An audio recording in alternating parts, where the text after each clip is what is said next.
Hello people, I am Sky Demolisher and welcome back to another From the Collection Fridays, a series where I take things from my collection and show it to you, my viewers.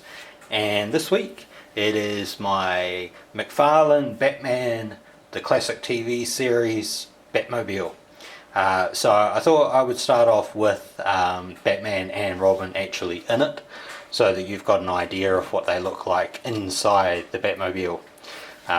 If I drop the camera a little bit, you can see that their heads are, poking out the top.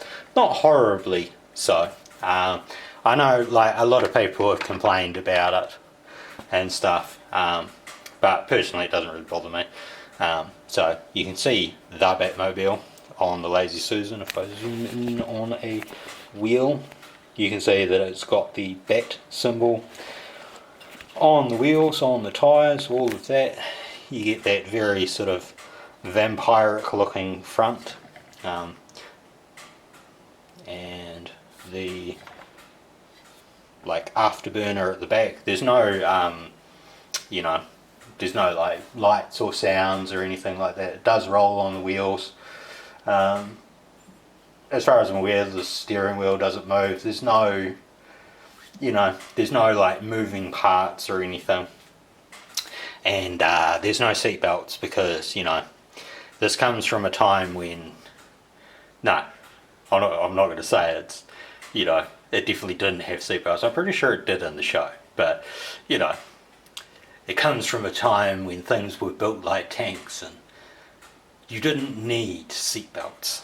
Seat belts were for weak people or something. You know what I'm talking about. So, bring it up. You can see them from the back there. You can see it comes with like the 3 pipes. I'm pretty sure there were 3 pipes that came out of the thing, out the back. It's been a long time since it pays to remember to do up the stand there. I'm not going to remove that just because I love that I leave in crappy mistakes. So you can see Batman on this side. Of bring him a bit closer. So they fit nicely in there. It's got that central light thing. I think they look really good in it. Now, Robin's side is a bit more loose, so you can see I actually have them with the bent legs. That is, like, a lot of people just have them, straight legged and stuff, put them in. I didn't really see the point in putting things in with like straight legs because, well, when you're in a car, you don't often sit in the car with your legs at a 90-degree angle like that. Your thighs are, but your lower legs tend to always bend down. So it's like, I might as well go for that realism. There is enough like little drop off the seat to allow that. So both of them fit in fairly well. Batman is far more tight. You'll probably see the front end actually move a bit. So just get him out of the way. Probably the most frustrating thing is trying to keep their capes out of the way. Okay. And now it crashes off the Lazy Susan. Right. Now that they're out of it, you can just see the Batmobile itself.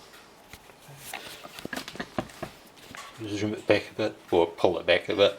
So all 4 wheels have the bat symbol thing. You can, manually rotate them so that they all vaguely hit at the same thing. Obviously I'm not going to roll it itself. Really, really nice like paint details and stuff. I think they did a really good job of it. To be honest, like I can't see much in the way of paint defects or anything on mine, and if I just bring it up, you can see the steering wheel there. You can see that there's like the gear knob, and I believe it's the red bat phone. There is like detailing, just trying to see if I can get it through the viewfinder, and my finger there, you can see like little dials and stuff that are on it. Plus up at the front window there's stuff under there. the underside is very much just the underside of a car. Nothing really special, but they've done a really good job at hiding like all the screw holes and stuff underneath it, and that weird sort of little cross thing at the front, which I really have no idea what purpose that served.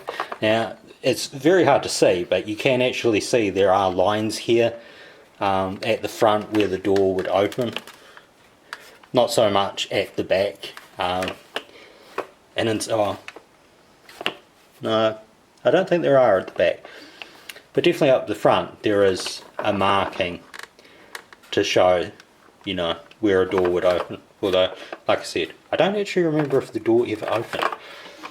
So it's a very light Batmobile, but it is a very nice Batmobile. So if I actually put, can't guarantee it'll stand, but you know, there we go. Batman Buy It. Gives you an idea of what they look like in comparison. So I think the car, much like the Batcave, is slightly smaller than it should be for the figures, but really it's that sort of way off thing. They fit in it, they look okay. I don't have any real great complaints about it. I think that McFarlane did a bloody good job of it, to be honest.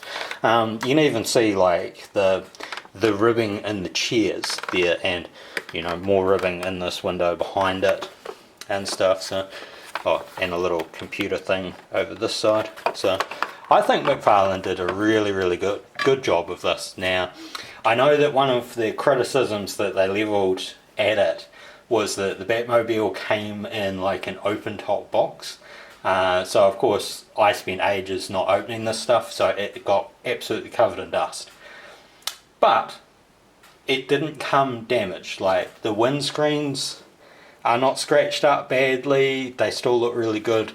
I think this little fin, which is more of a like a rubberized plastic, is the only thing on it that's bent. Everything else looks perfectly fine. Spin wheels. Oops. Try to keep it on. I mean, you can see how it spins. They haven't done like a bad job, and it gives, you know, it gives that really cool effect like you got from the actual show. So I think all around it's a really cool Batmobile. And I would imagine that, you know, your 3 3/4 style figures can probably fit in it. They'll probably look far too small. I don't have a Batman on me, so let's go with a Spartan. Because who wouldn't think of Halo stealing it? So yeah, I mean,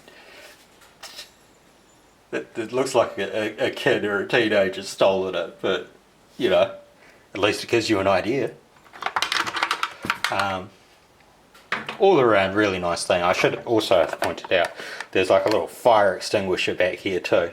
None of this can be pulled out, but I think they did a really good job of detailing it and actually showing it off and putting it in at a price point which was extremely affordable, because I think the Batcave was about $40 and I think this was about $35, $40ish. I might be a little off with the prices, but they weren't excessive prices, whereas you compare it to I think the Bat and the Batmobile that came from like the Nolanverse, those were both around like $100. I mean, it's not to say that those things aren't cool, but they're certainly not at a price point that's affordable, and all of this stuff is really affordable, which is one of the things I think they did really well with it.